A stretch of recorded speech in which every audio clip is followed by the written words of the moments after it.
कहानी की शुरुआत में फ्रेडी नाम का आदमी अपनी गर्लफ्रेंड को मनाने के लिए उसके पीछे जा रहा था, लेकिन रास्ते में एक खूबसूरत लड़की को देखकर उसका ध्यान भटक गया और अगले ही पल ये खंबे से टकराकर बेहोश हो गया।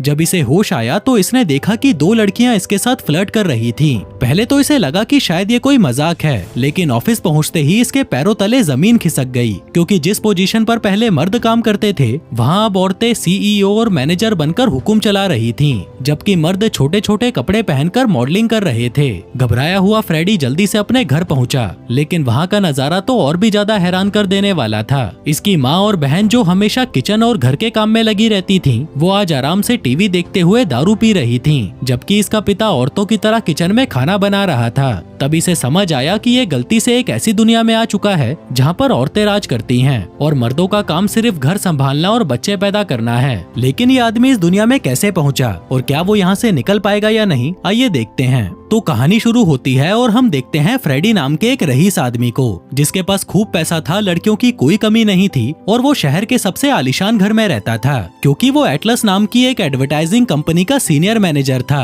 और जल्दी ही वो कंपनी का सीईओ भी बनने वाला था। लेकिन बोर्ड मेंबर्स उस पर प्रेशर डाल रहे थे कि कम से कम एक औरत को कंपनी के क्रिएटिव डायरेक्टर की पोस्ट पर होना चाहिए, ताकि फेमिनिस्टों को ये दिखाया जा सके कि हमारी कंपनी में सब लोग बराबर हैं और हम औरतों को भी कंपनी में अच्छी पोजीशन पर रखते हैं। जो सुनकर फ्रेडी तुरंत अपनी असिस्टेंट रूबी को कॉल करता है और उसे कहता है कि मुझे हमारी कंपनी में काम करने वाली किसी औरत को प्रमोट करना है, क्या तुम किसी का नाम सजेस्ट कर सकती हो? जिस पर रूबी उसे पहले तो अपना ही नाम सजेस्ट करती है, लेकिन फ्रेडी जब उसे गालियां बकता है तो वह एलेक्स का नाम बताती है। फ्रेडी कहता है कि नाम से तो ये कोई जवान और खूबसूरत लड़की लग रही है, लेकिन वो कोई जवान नहीं बल्कि 40 साल की एक डिवोर्सी महिला थी। तभी रूबी उसके पास आती है और कहती है कि फ्रेडी ने तुम्हारा प्रमोशन कर दिया है। जो सुनकर वह खुश हो जाती है और कहती है कि मैंने जो बियर कैंपेन के लिए आइडियाज दिए थे, क्या उसी वजह से मेरा प्रमोशन हो रहा है? वैसे तो मुझे यहाँ पर सिर्फ 20 साल ही हुए हैं, पर आखिरकार कंपनी को मेरी वैल्यू तो समझ आई। उधर फ्रेडी अपनी मॉम के लिए बर्थडे गिफ्ट लेकर जाता है और यहाँ एलेक्स घर पर अपनी बेटी को बताती है कि मेरा प्रमोशन हो गया है, अब हमें रोज बासी ब्रेड खाने की जरूरत नहीं पड़ेगी, हम भी बाकियों की तरह तंदूरी चिकन खाएंगे। जो कहकर वो उसे अपनी प्रेजेंटेशन दिखाती है जो उसने कंपनी के बियर कैंपेन के लिए बनाई थी, जो देखकर उसकी बेटी मारिया भी बहुत खुश होती है। पूछती है कि अब क्या आपको भी नया ऑफिस मिलेगा? वो कहती है कि मुझे ऑफिस तो नहीं मिलेगा, लेकिन मैं खुश हूँ कि वो लोग मेरी कदर करते हैं। फिर अगले दिन जब एलेक्स ऑफिस जाती है तो उसे वहाँ पर फ्रेडी मिल जाता है। एलेक्स उसे हाय बोलती है, लेकिन फ्रेडी उसे पहचान नहीं पाता, क्योंकि उसे तो पता ही नहीं था कि उसने इसको नया क्रिएटिव डायरेक्टर बनाया है। एलेक्स उससे लगातार बातें करे जा रही थी, जबकि फ्रेडी उसे सिर्फ घूरे जा रहा था और मन ही मन सोच रहा था कि आज रात ये मेरा बिस्तर गर्म करने लायक है भी या नहीं। जिसके बाद वो अपनी रिसेप्शनिस्ट एमिली के पास आता है और उसके मजे लेते हुए पूछता है कि क्या तुम मेरे साथ भागकर शादी करोगी? जिस पर एमिली कहती है कि अगर मैं तेरे साथ भाग गई तो इस कंपनी का क्या होगा, मेरे बिना ये कंपनी बर्बाद हो जाएगी। जिस पर फ्रेडी कहता है कि जाने मन तू एक दिन खुद मेरे पास आएगी, जो कहकर वो वहाँ से चला जाता है। इसी बीच उसके रास्ते में ग्लेंडा नाम की एक साफ सफाई करने वाली आ जाती है, जो यहाँ पर पिछले 40 सालों से टॉयलेट साफ कर रही थी, जिसे फ्रेडी इग्नोर करके आगे बढ़ जाता है। फिर ऑफिस पहुँचने के बाद रूबी उसे एलेक्स से मिलवाती है, जिसे देखकर फ्रेडी हैरान हो जाता है कि ये एलेक्स है। रूबी कहती है कि कम से कम उस डिवोर्सी को तो छोड़ दो। फ्रेडी कहता है कि तुम पागल वागल हो क्या? मुझे तो लगा था कि ये कोई 20-25 साल की जवान लड़की होगी, लेकिन इस 40 साल के खंडर का मैं क्या करूंगा? फिर मीटिंग के दौरान फ्रेडी सभी को बताता है कि हमारे क्लाइंट गिनीज बियर वाले चाहते हैं कि उनकी बियर की पॉपुलैरिटी औरतों में भी बढ़े,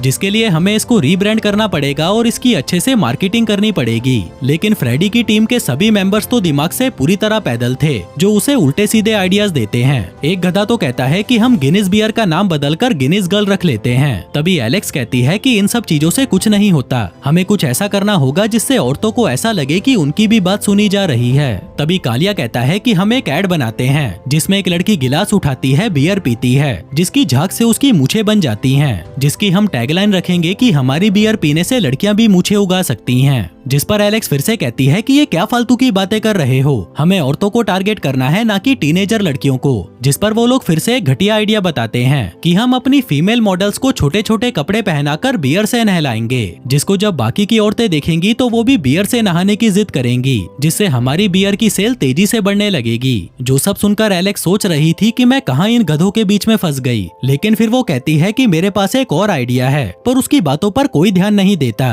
क्योंकि एलेक्स यहाँ पर सिर्फ ये दिखाने के लिए बैठी हुई थी कि उनकी कंपनी में लड़कियों को भी अच्छी पोजीशन पर रखा जाता है। फिर मीटिंग के बाद फ्रेडी कालिए से कहता है कि तुम एलेक्स की बातों पर ज्यादा ध्यान मत देना, वो बस यहाँ पर तुम लोगों का टाइम पास करने के लिए है, मन बहलाने के लिए है। जो बातें एलेक्स भी सुन लेती है और कहती है कि मैं इस पोजीशन पर सिर्फ दिखावे के लिए नहीं हूँ, मैं यहाँ पर इसलिए हूँ क्योंकि मैं अपने काम में बहुत अच्छी हूँ और तुम्हारी इस कमअकल टीम से तो अच्छा ही काम करती हूँ। जो सुनकर फ्रेडी हंसने लगता है और कालिए से कहता है कि शायद इसके पीरियड चल रहे हैं, इसलिए इसका दिमाग खराब हो रखा है। वो एलेक्स से कहता है क्योंकि तुम एक औरत हो इसलिए तुम्हें आसानी से प्रमोशन मिल जाता है, मैं जिस पोजीशन पर हूँ ना वहाँ पर होना इतना आसान नहीं है, मुझे बाकियों से 100 गुना बेहतर बनना पड़ता है ताकि मुझे कोई ये ना बोल सके कि तू इस पोजीशन के लायक ही नहीं था। और लड़कियों का क्या है, वो तो किसी के साथ भी सोकर प्रमोशन ले सकती हैं। जो सुनकर एलेक्स का दिमाग खराब हो जाता है और वो उसे गालियां बकने लगती है, कहती है कि तू अपनी ये 2 कौड़ी की नौकरी अपने पास ही रख, मुझे नहीं चाहिए। जो कहकर वो वहाँ से जाने लगती है, पर तभी फ्रेडी भी उसके पीछे पीछे जाता है। वो उसे समझाने की कोशिश कर रहा था कि तभी उसे रास्ते में एक सुंदर सी लड़की दिखाई देती है, जिस वजह से उसका ध्यान भटक जाता है और वो एक खंबे से टकराकर वहीं पर बेहोश हो जाता है। थोड़ी देर बाद उसकी आंख खुलती है तो वह अपने पास 2 लड़कियों को पाता है जो उसे इधर उधर हाथ लगा रही थी और पूछ रही थी कि क्या आपने नशा कर रखा है। फ्रेडी कहता है कि नहीं, मैं दिन में नशा नहीं करता।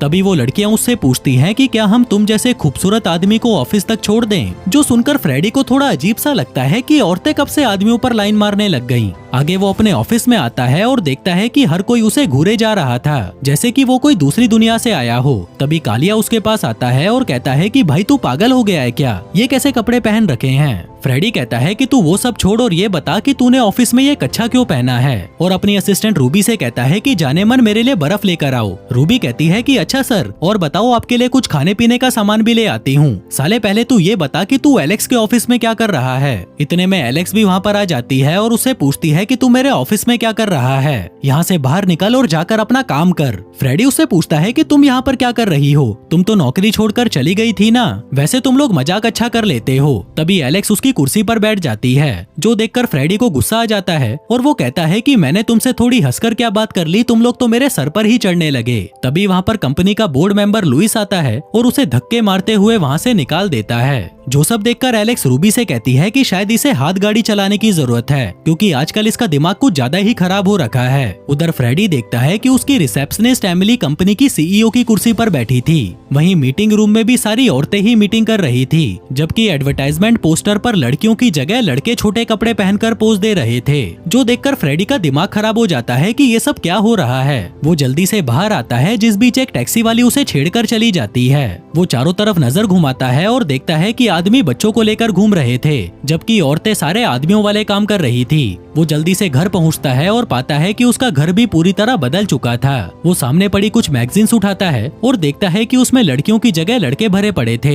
इसके बाद वो फ्रिज खोलता है और देखता है कि वहाँ पर बियर और चिकन की जगह दूध और फल सब्जियां पड़ी हुई थीं। तभी उसकी नजर कुछ किताबों पर पड़ती है, जिसका नाम हैरी पॉटर से बदलकर हैरियट पॉटर हो गया था और लॉर्ड ऑफ द रिंग से बदलकर लेडीज ऑफ द रिंग हो गया था। फिर वो टीवी चालू करता है और देखता है कि अब पॉप आदमी नहीं औरत हैं। सड़कों पर औरतें अपने अधिकारों के लिए नहीं लड़ रही, आदमी लड़ रहे हैं और वो औरतों से बराबरी के अधिकार चाहते हैं। साथ ही वो चाहते थे कि उन्हें रात को सेफ्टी मिले, क्योंकि औरतें आदमियों को अकेला पाकर कहीं भी दबोच लेती हैं और उनके साथ गलत काम करने लगती हैं। जो सब देखकर फ्रेडी घबरा जाता है और दौड़कर अपनी मॉम के घर पहुंचता है। वो देखता है कि वहाँ पर उसके भांजे एक दूसरे को कंघी कर रहे थे। वो फ्रेडी से कहते हैं कि अंकल पिछली बार की तरह हमारे बाल बना दो ना, जिस पर वो उन्हें गालियां बककर ऊपर आ जाता है और वहाँ पर अपनी मॉम और सिस्टर को देखता है जो कि सोफे पर पड़े हुए टीवी देख रही थी और साथ में दारू पी रही थी। तभी उसकी माँ को नीचे खुजली होती है तो वह फ्रेडी के सामने ही पूरी उंगली डालकर खुजाने लगती है। जो देखकर फ्रेडी को लगता है कि ये कुछ ज्यादा नहीं हो रहा।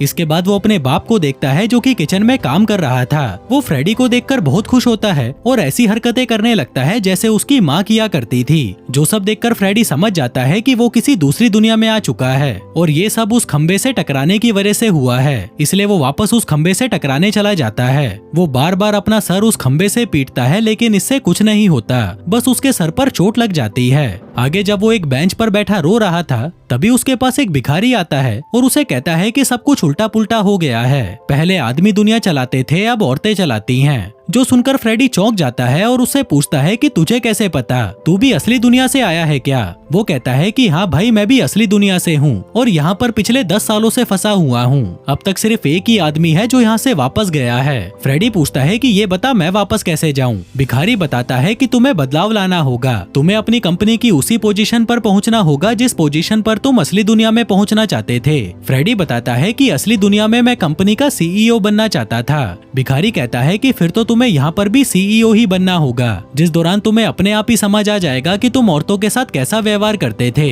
वैसे भी मैं कभी भी अपनी दुनिया में वापस नहीं जा पाऊंगा क्योंकि मेरी कंपनी ही बंद हो चुकी है। फ्रेडी कहता है कि मेरे लिए कंपनी का CEO बनना कोई बड़ी बात नहीं है क्योंकि मेरी रिसेप्शनिस्ट ही कंपनी की CEO है और उसे पटाना बहुत ही आसान काम है। फिर अगले दिन जब फ्रेडी मेट्रो से ऑफिस जा रहा था तभी एक बुढ़िया उसके पास आती है और उससे चिपकने लगती है। आगे ऑफिस पहुँचते ही वो एमिली के पास आता है और उसे तेल लगाने की कोशिश करता है। कहता है कि मेरी जान, अगर तुम हाँ बोल दो तो हम भागकर शादी कर लेते हैं, लेकिन एमिली उसे वहाँ से भगा देती है। फिर मीटिंग के दौरान सभी औरतें अपने अपने बेकार आइडियाज दे रही थीं। जिस बीच जब फ्रेडी कुछ कहने की कोशिश करता है तो वह उसकी बात नहीं सुनती। कहती है कि इसको तो बस यहाँ पर दिखावे के लिए रखा है, यहाँ पर इसका कोई काम नहीं है। दरअसल आज फ्रेडी के साथ भी वही सब कुछ हो रहा था जो वह लड़कियों के साथ किया करता था और उसे कभी ये एहसास ही नहीं हुआ कि उन लड़कियों को कैसा लगता होगा। फिर रात को वह अपने घर पर आता है और अपनी बहन से कंपनी में आगे बढ़ने के टिप्स मांगने लगता है। बहन कहती है कि अगर तुम्हें कंपनी में आगे बढ़ना है तो तुम्हें अट्रैक्टिव लगना होगा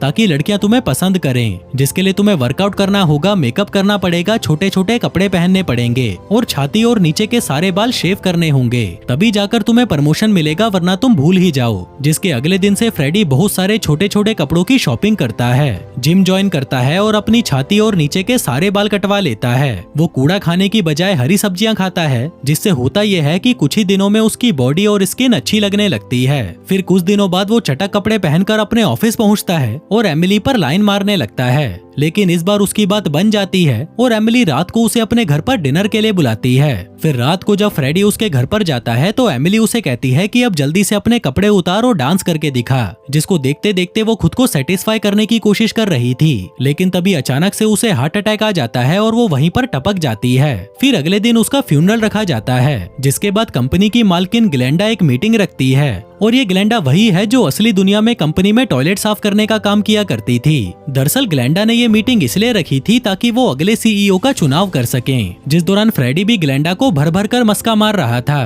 कहता है कि अगर इन औरतों की कंपनी में किसी मर्द को CEO बना दिया जाए तो मार्केट में कंपनी की इमेज बहुत अच्छी हो जाएगी, जिस पर ग्लेंडा कहती है कि तुम्हारे अलावा एलेक्स भी एक अच्छी उम्मीदवार है और कंपनी की CEO बनने के लिए पूरी तरह काबिल है। लेकिन अपना फ्रेडी हार नहीं मानता और वो अलग अलग तरह से ग्लेंडा को इम्प्रेस करने की कोशिश करता रहता है। फिर एक रात जब फ्रेडी ग्लेंडा से मिलने उसके घर पर आता है तो देखता है कि वहाँ पर एलेक्स भी आई होती है, जहाँ वो दोनों एक दूसरे को देखकर झगड़ने लगते हैं कि कौन नया CEO बनने के ज्यादा काबिल है। तभी बातों ही बातों में एलेक्स फ्रेडी को पकड़कर किस कर लेती है, जिसके बाद वो उसे वहीं पटक देती है और उसके साथ इंटीमेट होने लगती है। फिर अगली सुबह वहाँ से निकलने से पहले एलेक्स फ्रेडी से कहती है कि कल रात हमारे बीच में जो कुछ भी हुआ था उसके बारे में किसी को मत बताना, वरना मुझ पर तुम्हारे साथ जबरदस्ती करने का इल्जाम लग जाएगा और मुझे कंपनी से निकाल दिया जाएगा। जिसके लिए वो उसे एक फॉर्म पर साइन करने के लिए कहती है, जिस पर लिखा था कि हमारे बीच में जो कुछ भी हुआ था वो हमारी सहमति से हुआ था, जिस पर साइन करने के लिए फ्रेडी मान तो जाता है। लेकिन तभी एलेक्स को ग्लेंडा का कॉल आता है और वह उसे बताती है कि कंपनी का नया CEO तुम्हें ही चुना है। जो बात जब फ्रेडी को पता चलती है तो उसका दिमाग खराब हो जाता है।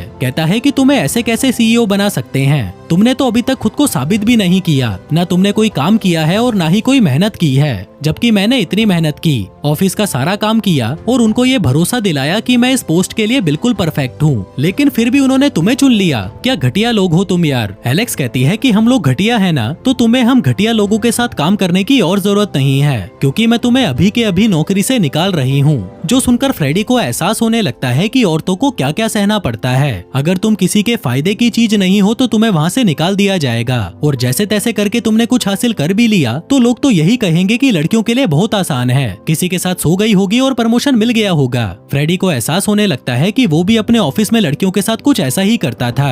खैर आगे उसके दोस्त उसे कहते हैं कि भाई तुझे कंपनी पर केस कर देना चाहिए, इससे तुझे आसानी से अपनी जॉब वापस मिल जाएगी और एलेक्स को भी जेल हो जाएगी क्योंकि उसने तुम्हारा फायदा उठाया था। लेकिन फ्रेडी ऐसा कुछ नहीं करता क्योंकि अब उसे अपनी गलती का एहसास हो चुका था। उधर जब ये इंटीमेट वाली बात ग्लेंडा को पता चलती है तो वह एलेक्स पर बहुत गुस्सा करती है, कहती है कि तुम्हें उसका फायदा उठाने की क्या जरूरत थी, सीईओ तो तुम वैसे भी बनने वाली थी। एलेक्स कहती है कि मैंने किसी का फायदा नहीं उठाया। ग्लेंडा कहती है कि तेरे कहने से क्या होगा, दुनिया को तो यही लगेगा ना कि तूने ही उसका फायदा उठाया है, यहाँ तक कि पुलिस भी उसी की बात पर यकीन करेगी। जिसके बाद एलेक्स फ्रेडी से मिलने जाती है। वो उसे थैंक यू कहती है क्योंकि उसने उसके ऊपर कोई केस नहीं किया था। जिसके साथ ही वो उसे एक खुशखबरी देती है कि ग्लेंडा ने मुझे सीईओ के पद से हटाकर तुम्हें सीईओ बना दिया है। जो सुनकर पहले तो वो खुश हो जाता है, लेकिन तभी अचानक से वो चिल्लाते हुए कहता है कि नहीं, मुझे अभी वापस नहीं जाना, मुझे अभी ये जिंदगी और जीनी है। दरअसल वो अपनी सीईओ की पोस्ट को ऐसे छोड़कर नहीं जाना चाहता था, पर तभी उसका पैर फिसलता है और उसके सर पर चोट लगती है। जिसके बाद वो वापस अपनी दुनिया में लौट आता है। हम देखते हैं कि फ्रेडी उस खंबे से टकराकर वहीं पर बेहोश पड़ा था और उसके साथ जो कुछ भी हुआ वो बस एक बुरा सपना था। लेकिन फ्रेडी अब ये समझ चुका था कि वो औरतों के साथ हमेशा गलत करता आया था, इसलिए वो अपनी गलती सुधारने के लिए वहाँ से सीधा एलेक्स के घर पर जाता है और उसे कहता है कि मुझे तुम्हारा आइडिया बहुत पसंद आया।